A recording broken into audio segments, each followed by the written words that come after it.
was saved at the age of 15, I got happy.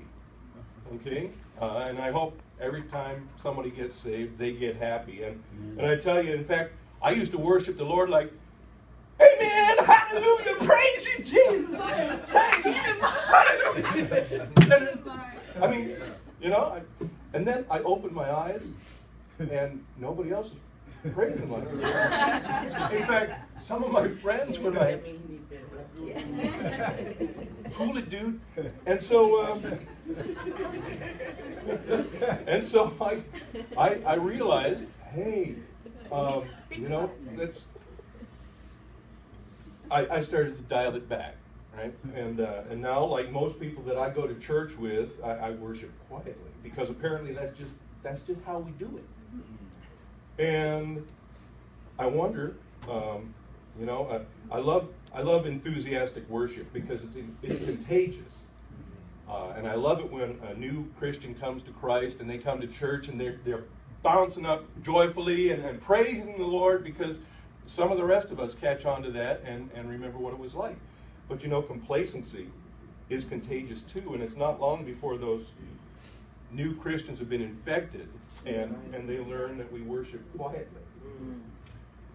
Why is that? Isn't God still worthy of loud, enthusiastic praise? Absolutely. Yeah, He is. And isn't our salvation still as wonderful as it was the day we first believed? Yes. Yes, it is. Well, on another subject, I believe God has given me the gift of stupid. Now, I know that's not on the list of spiritual gifts, but let me tell you a quick story.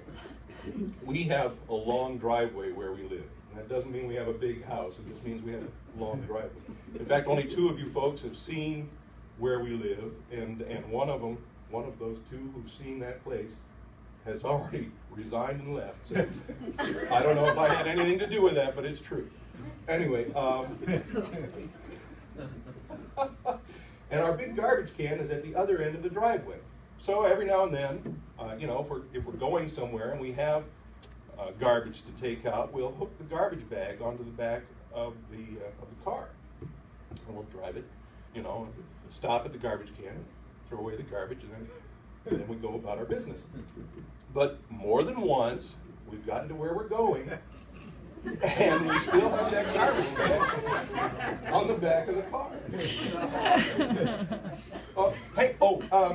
I meant to say, did anybody remember that this past Sunday was Pastor Appreciation Day? I remembered it because I said it on the radio.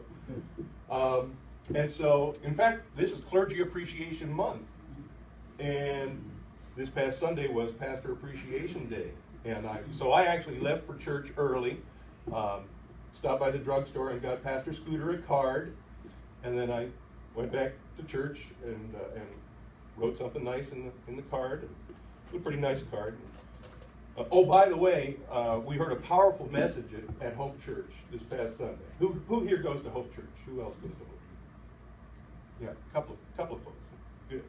And you got to agree with me, right? That was a great message. I mean, that guy, Mark Boren, was anything but boring.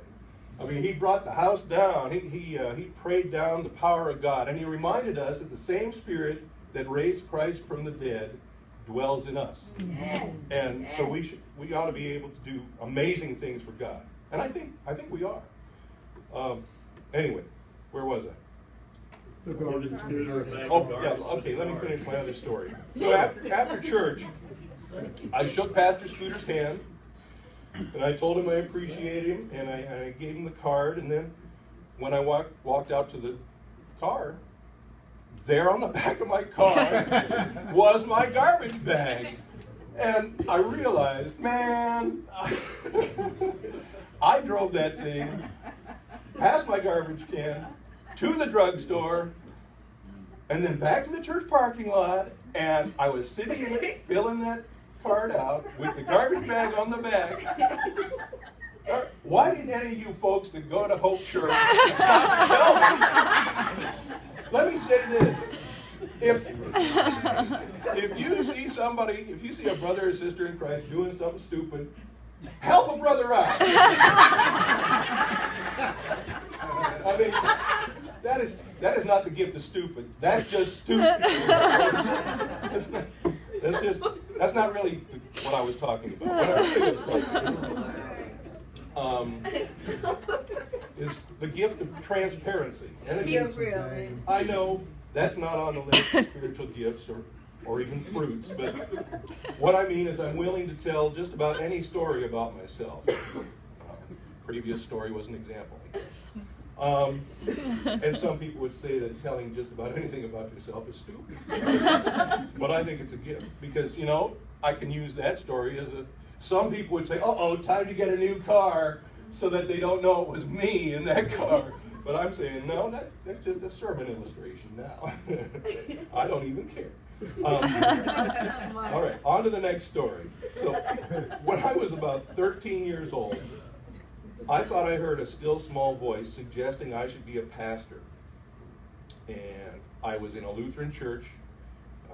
He was in a sermon, during a sermon by Pastor Jerry Trelstead. I remember him well.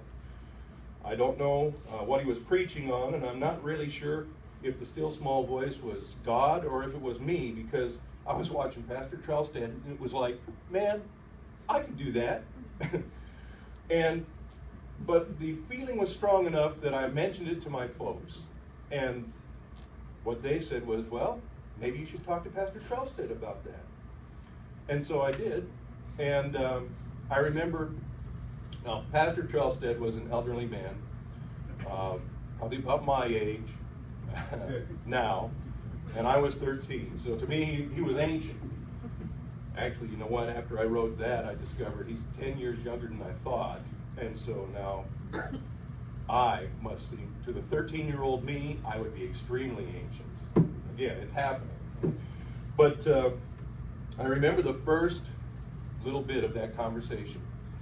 Pastor Trelstead talked kind of funny, and he breathed out heavily through his nose in an off-putting way. And I told him that I thought I had heard, you know, that I should be a pastor. And Pastor Trelstead said, well, Mark, I've prayed about it.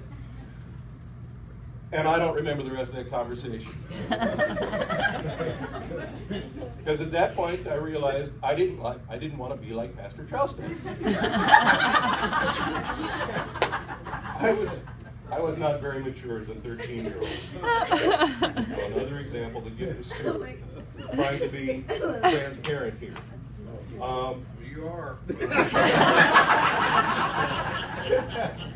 Thank you. But anyway, as I'm sure any of the pastors here in this room would say today, if you've been called to be a pastor, you know. Well, I still don't know. But I do know that I want to be more active in serving the Lord. Amen. By the way, this message was not inspired by that powerful message by Mark Borman on Sunday. I think it was inspired by Will Addison, yes, who was filling in for Abe Hamilton this past Saturday. By the way, we're having an excellent Bible study every Saturday at Parkgate. Every Saturday evening at 5:30, led by Pastor Abe, and it is good. Woo! And you are all invited. We'd love to have you there. Anyway, while Abe was out of town this past Saturday, Brother Will spoke on prayer, and just like many of the